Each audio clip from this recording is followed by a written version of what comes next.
Hello everyone, जय Bholenath. Welcome back to my new vlog. I hope you all are doing well. I hope आप सबकी study बहुत अच्छी चल रही होगी। तो आज हम बात करेंगे इस वीडियो में सीटेट से रिलेटेड। सीटेट का एग्जाम आने वाला है, ज़्यादा टाइम है नहीं है, तो बहुत सारे आप सबके डाउट्स कन्फ्यूजन्स हैं तो वो दूर हो जाएंगे। और हाँ, जो लोग भी सीटेट 14 दिसंबर एग्जाम की प्रिपरेशन कर रहे हैं तो ये वीडियो उनके लिए बहुत ही ज़्यादा इम्पॉर्टेंट एंड यूजफुल होने वाली है। तो इस वीडियो को ध्यान से देखना और ध्यान से सुनना। आज के इस वीडियो में बहुत ही जरूरी डिस्कशन होने वाला है। और हाँ, चैनल पर नए हो तो वीडियो को लाइक और सब्सक्राइब जरूर कर लें। जैसा कि 14 दिसंबर सीटेट के एग्जाम को अब ज़्यादा टाइम है नहीं है, बिल्कुल थोड़ा सा टाइम है। और इस थोड़े से टाइम पे आपको बहुत सारी चीज़ें पढ़नी है। 6 या 7 दिन है आपके पास। और 2024 जाने वाला है, लास्ट मंथ चल रहा है और 2025 आने वाला है। और आज भी हम वहीं के वहीं पर खड़े हैं, तो इस चीज़ का बहुत ज़्यादा अफसोस है। खैर, अभी हम बात करेंगे सीटेट से रिलेटेड।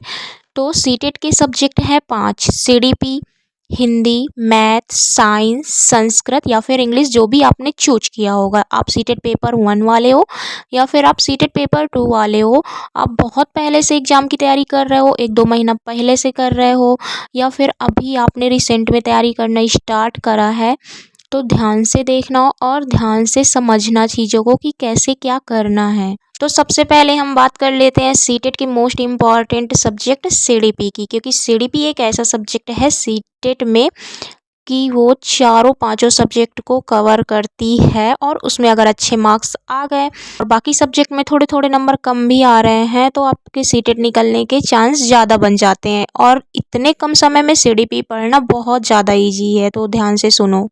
सबसे ज़रूरी बात कि जो लोग पहले से तैयारी कर रहे हैं, तो जिन्होंने भी सीडीपी पहले से पढ़ रखी हो या फिर उन्होंने नोट्स बनाई हो, सारे सब्जेक्ट एक साथ लिखे हों या फिर अलग अलग नोट्स बनाई हो, तो वो रिवीजन करें, ज़्यादा से ज़्यादा रिवाइज करें चीज़ों को।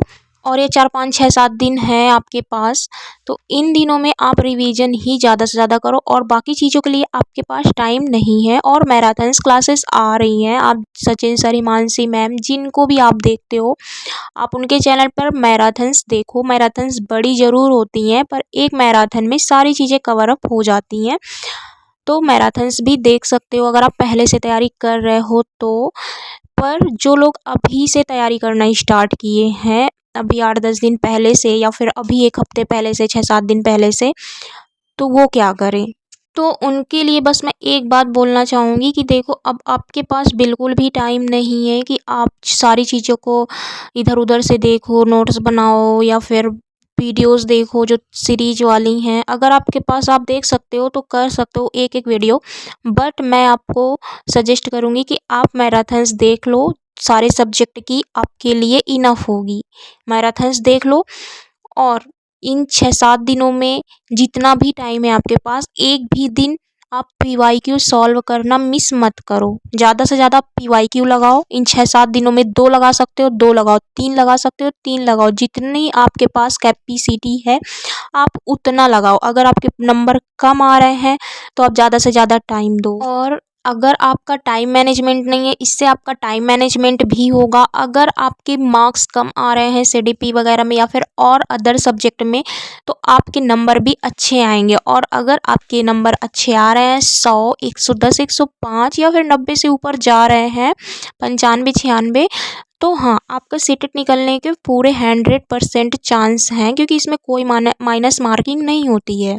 और जो लोग पहले से तैयारी कर रहे हैं उनके अच्छे मार्क्स आने लगे होंगे अब तक। आई होप, मुझे उम्मीद है कि जो लोग पहले से प्रिपरेशन कर रहे हैं तो उनके अच्छे नंबर ज़रूर आने लगे होंगे। एंड अब कमेंट बॉक्स में ज़रूर बताना। और जो लोग अभी तैयारी करना स्टार्ट करे हैं, तो क्या पता उनके अभी भी नंबर कम आ रहे हों। तो जो मैंने आपको बताया कि आप ज़्यादा से ज़्यादा पीवाईक्यू सॉल्व करो और मैराथन्स देख लो। और जो पीवाईक्यू आप लगा रहे हो उनको आप एनालाइज ज़रूर बहुत अच्छे से करो। और चीज़ें समझ में नहीं आ रही हैं तो समझो उनको। और 2-3 वैज्ञानिकों के नाम है, जैसे जीन पियाजे, वाइगॉस्की, हावर्ड गार्डनर, ये ज़रूर मतलब पेडागॉजी में पूछे जाते हैं पांचों सब्जेक्ट में। एंड 7-8 क्वेश्चंस इससे बनते ही बनते हैं। 6, 7, 8 ऐसे। तो आप इन तीनों को बहुत अच्छे से पढ़ लेना, ज़्यादा डिफ़िकल्ट नहीं है, बस समझने की ज़रूरत है। इसमें रोट लर्निंग काम नहीं करती है, अंडरस्टैंडिंग बनानी पड़ती है पेडागोजी वगैरह में, एनसीईआरटी में। तो आप बस इन 6-7 दिनों में इतना करो सीटीपी के लिए या फिर और बाकी सब्जेक्ट के लिए। तो अगर आपने इतना कर लिया तो आप सीडीपी में बहुत अच्छे मार्क्स ज़रूर ला पाओगे 100%। तो अभी हम बात करेंगे सीटेट के मोस्ट इम्पॉर्टेंट सब्जेक्ट हिंदी की। साइंस एंड मैथ के बारे में हम बाद में बात करेंगे, क्योंकि हिंदी सीडीपी के बाद सेकेंड नंबर पे आती है, जो थोड़ी सी इजी रहती है। हाँ, उसकी जो लैंग्वेज है वो डिफ़िकल्ट आती है, मतलब पुराने वर्ड्स रहते हैं तो चीज़ें समझ में कम आती है। तो ध्यान से सुनो, आपको क्या करना है हिंदी के लिए। तो सबसे पहले तो 15 नंबर का जो पैसेज होता है, 15 नंबर के पैसेज में 15 नंबर आपके गद्यांश पद्यांश दोनों में मिला करके 15 नंबर आपके पेपर के अंदर होते हैं। तो ध्यान से सुनो। तो पैसेज आपको पहले तो अच्छे से यहाँ से सॉल्व करके जाना है इन 6-7 दिनों में, ताकि आपके पैसेज करने की हैबिट अच्छी हो जाए। क्योंकि अगर 15 नंबर का अच्छे से पैसेज कर दिया ना, तो हिंदी में आपको 25-26 नंबर लाने से कोई नहीं रोक सकता। अगर आप रिसेंट में तैयारी करना स्टार्ट कर रहे हो और या फिर आप पहले से तैयारी कर रहे हो, तो फिर आप 28-29 नंबर भी ला सकते हो। तो आपको ना पैसेज को एक बारी में पढ़ने की हैबिट डालनी है। सबसे पहले कि एक बार में आप वहाँ पे पैसेज पढ़ो और क्वेश्चन को जब आप रीड करो तो आपको पता हो कि ये वर्ड किस लाइन पे है। तो ऐसे यहाँ से आपको पैसेज सॉल्व करके जाना है।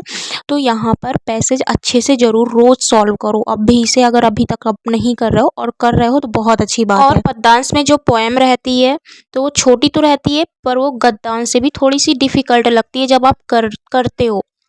तो उसको क्या करना है कि उसको पहले रीड कर लेना है पूरे अच्छे से, एंड रीड करने के बाद आपको वर्ड्स समझ के आपको टिक करना है।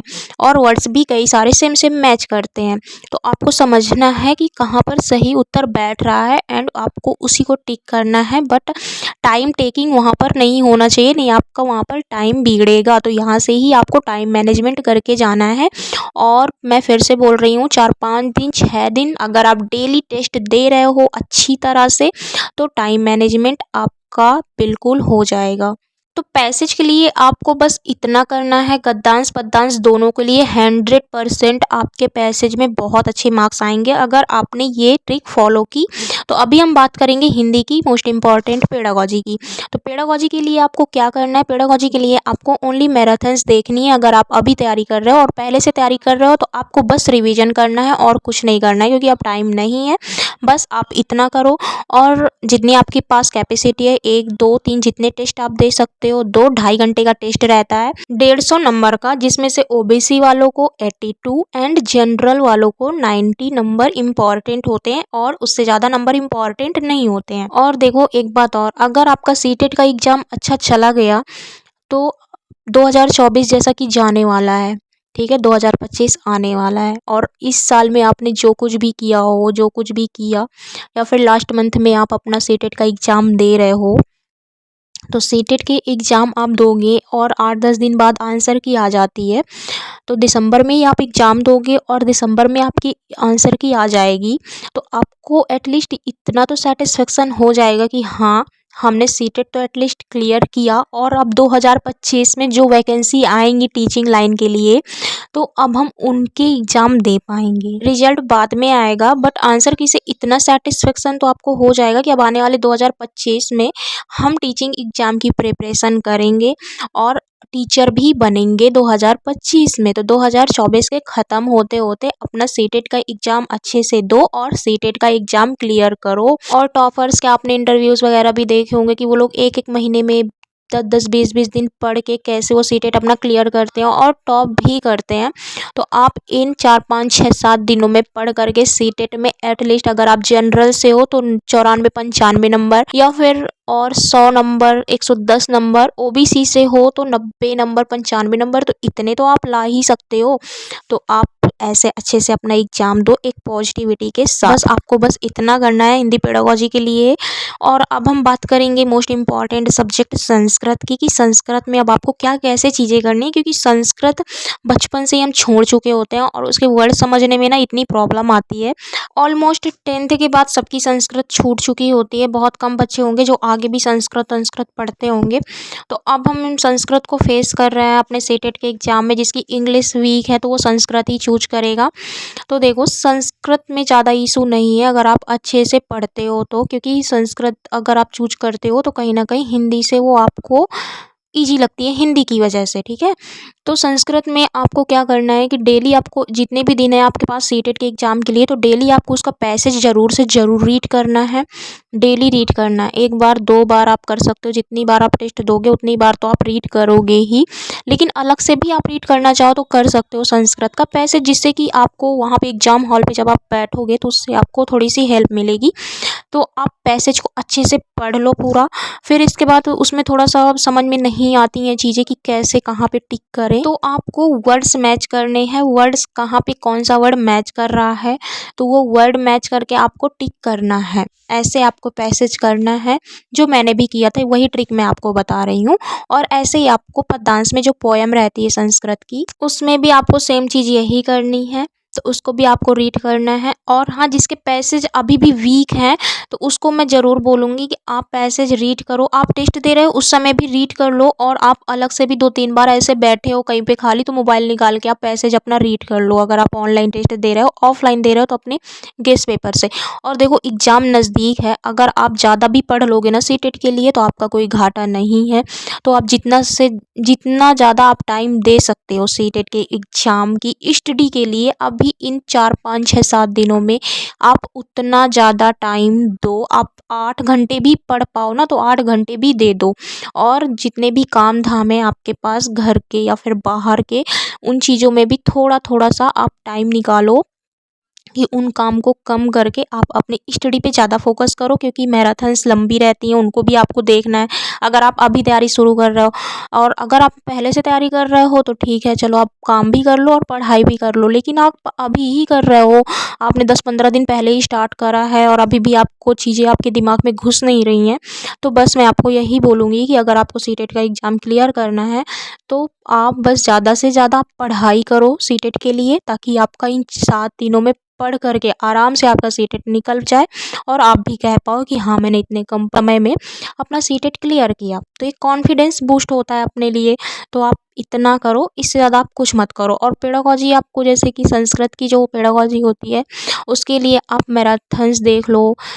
मैं सचिन सर के चैनल पर जो मैम पढ़ाती हूँ उन्हीं से मैं देखती थी, और इनके पॉजिटिव निगेटिव वर्ड्स अच्छे से पढ़ लो, ताकि आपको वर्ड्स भी समझ में नहीं आ रहा है तो आपको थोड़ी सी पॉजिटिव निगेटिव वर्ड्स में हेल्प मिल जाए क्वेश्चन को पढ़िए, क्योंकि क्वेश्चन बता देता है कि क्वेश्चन आपका पॉजिटिव है कि निगेटिव हो, और पॉजिटिव का आंसर पॉजिटिव, निगेटिव का आंसर निगेटिव। तो इससे आपको थोड़ी सी हेल्प मिल जाती है। तो आप ये वीडियोस देख लेना। तो संस्कृत के लिए जो भी मैंने आपको बताया बस आप इतना करना। संस्कृत में आपके एटलीस्ट 25 नंबर आएंगे अगर आपने इतना कर लिया 100%, लेकिन आप इतना करना और एक कंसिस्टेंसी के साथ करना। तो चलो अब हम बात करेंगे मोस्ट इम्पॉर्टेंट सब्जेक्ट मैथ और साइंस की। तो देखो सीटेट के एग्ज़ाम में जो बच्चे मैथ और साइंस के हैं तो ऑब्वियसली सी बात है कि वो बीएससी के स्टूडेंट हैं, उनका ग्रेजुएशन बीएससी से रहा है, किसी का मैथ से या फिर किसी का साइंस से। तो जो लोग साइंस से रहे होंगे उनकी साइंस अच्छी होगी और मैथ वीक होगी, और जो लोग मैथ से रहे होंगे उनकी मैथ अच्छी होगी और साइंस वीक होगी। तो देखो साइंस के लिए क्या करना है, साइंस में आपको पढ़ना है अच्छे से। अगर आप पहले से तैयारी कर रहे हो तो ठीक है, अभी तक आपकी साइंस अच्छी हो गई होगी। और अगर आपने अभी रिसेंट में पढ़ना शुरू किया है, अब इतना टाइम नहीं है कि आप नोट्स बनाओ एनसीईआरटी पढ़ो साइंस के लिए, क्योंकि साइंस डिफ़िकल्ट रहती है थोड़ी सी, तो अब इतना टाइम तो है नहीं है। तो अब बस आपको क्या करना है कि आपको मैराथन्स देख लेनी है साइंस के। आप जिन भी टीचर को पढ़ते हो, जिन भी टीचर को फॉलो कर रहे हो, तो आप आपको उनकी मैराथन्स देख लेनी है पूरी अच्छे से, और आपको ज़्यादा से ज़्यादा PYQ लगाने हैं, उनको अच्छे से एनालाइज करना है। आपको साइंस में उतने में ही चीज़ें सारी समझ में आने लगेंगी। और मैथ में आपको जो करना है कि मैथ में जैसे कि आपको मैथ के सवाल आते हैं तो बहुत बढ़िया, अगर नहीं आते तो मैथ में आपकी पेडागॉजी आपको अच्छी कर लेनी है। अपनी पेडागॉजी के लिए वन शॉट वीडियो मैंने देखा था सचिन सर, हिमांशी मैम की जो पड़ी हुई हैं, आप जिनकी देखना चाहो आप देख लेना। अभी जो मैराथन्स आ रही हैं उनमें देख लेना पेडागॉजी के लिए। और मैथ में भी देखो इतने डिफ़िकल्ट सवाल नहीं रहते हैं, इजी सवाल ही रहते हैं मैथ में। अगर आप पहले से तैयारी कर रहे हो तो आई नो आपकी थोड़ी सी मैथ अच्छी हो गई होगी। और अगर आपने अभी पढ़ना शुरू किया है तो आप पेडागॉजी में ज़्यादा फोकस करो और सवाल भी थोड़ा बहुत देख लेना, अगर आपके पास टाइम रहे, अगर आप थोड़ा सा इंटरेस्टेड हो जाओ। सबसे मेन चीज़ जो आपको करना है तो वो आपको ज़्यादा से ज़्यादा PYQ सॉल्व करना है, ज़्यादा से ज़्यादा, उससे ज़्यादा आपको कुछ नहीं करना है। और मैराथन्स देखनी है इन कम दिनों में। और देखो ज़्यादा टाइम नहीं है कि अब मैं आपको बहुत सारी चीज़ें पढ़ने के लिए बताऊं कि आप ये करो वो करो। तो इतने कम समय में अगर आपने इतना पढ़ लिया जितना मैंने आपको बताया है, बस आपको इससे ज़्यादा कुछ नहीं करना है। इतने 6-7 दिनों में आपके पास जितना भी टाइम है, 4 दिन 5 दिन 6 दिन 7 दिन, आपको इससे ज़्यादा कुछ भी नहीं पढ़ना है। अगर आपने इतना कर लिया जितना मैंने आपको बताया है, 100% आपके बहुत अच्छे मार्क्स आएंगे। बस आपको इतना करना है, अगर आपने किया तो। और अगर आपने नहीं किया तो फिर नहीं मैं कह सकती, लेकिन अगर आपने इतना फॉलो किया तो आएंगे, ये मैं गारंटी लेती हूँ। तो चलिए अब मैं मिलूँगी आप सबसे नेक्स्ट व्लॉग में। तब तक के लिए tata bye bye, take care, जय भोलेनाथ।